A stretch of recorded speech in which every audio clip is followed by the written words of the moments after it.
বাকীখিনি বস্তু সি ঘৰত থাকি গৈছিলে এইখিনি বাকে লৈ সোনকালে আকৌ চাহ পাবলৈ লাগে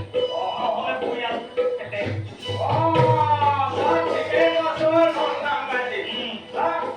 চকুৰ আগতে কৰ দিনে বলৰ গ'ল মই আগতে অসম মহাৰাজৰ দিনত তোৰ এইখন ঠাইতে কম ভোগ কৰি বোলে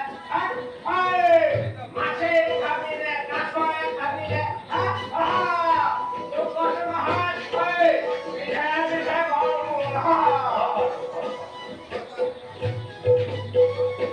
আমাৰ বাৰীত পিছফালত পৰি দেখিছিল তাত আকৌ প্ৰকাণ্ড প্ৰকাণ্ড অকল মাছ আছিলে মুঠতে একো ধৰিবগে জাল একো পাব নালাগে মাছ জাপ মাৰি দিয়ে ইমান ডাঙৰ থাকে জানো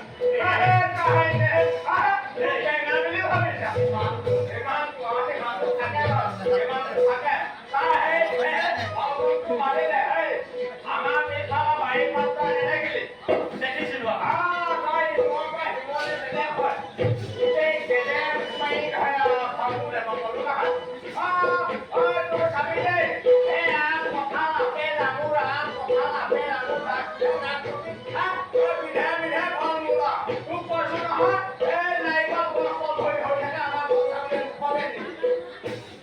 বান্দৰেও নাই ক'লেও মোৰ তুমি নাপায় বহুত চাপিয়ে কেনেকৈ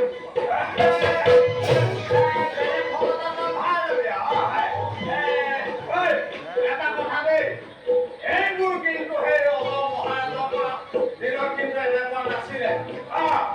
এইবোৰ কিন্তু ৰজাহে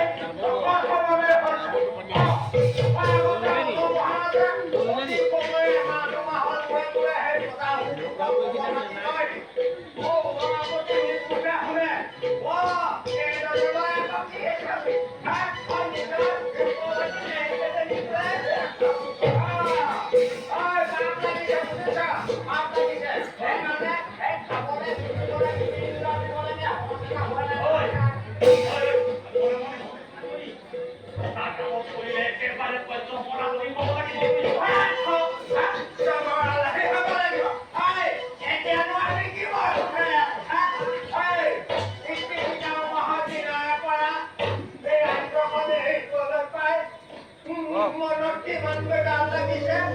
সেয়া আমিহে জানো যোৱা 5 বছৰ ধৰি অনাবৃষ্টিৰ ফলত আমি সাধাৰণ প্ৰজাগণে কি জীয়াটো ভুগিছো ৰজাই খবৰ ল'বলৈ আহৰি পালেনে পিছে এই ৰজাংগৰ পৰিয়ালটোৰ কথা মই চিন্তা কৰিব লাগিব সোনকালে গৈ তাক লাগিব বুজিছ ব'ল নহ'লে মোপাও মৰিব পৰিয়াল কথা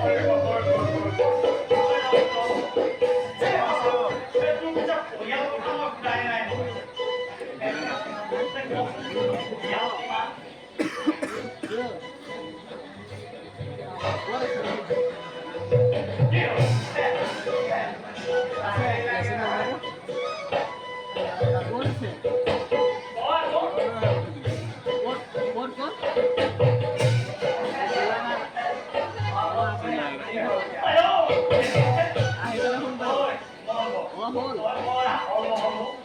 Halo.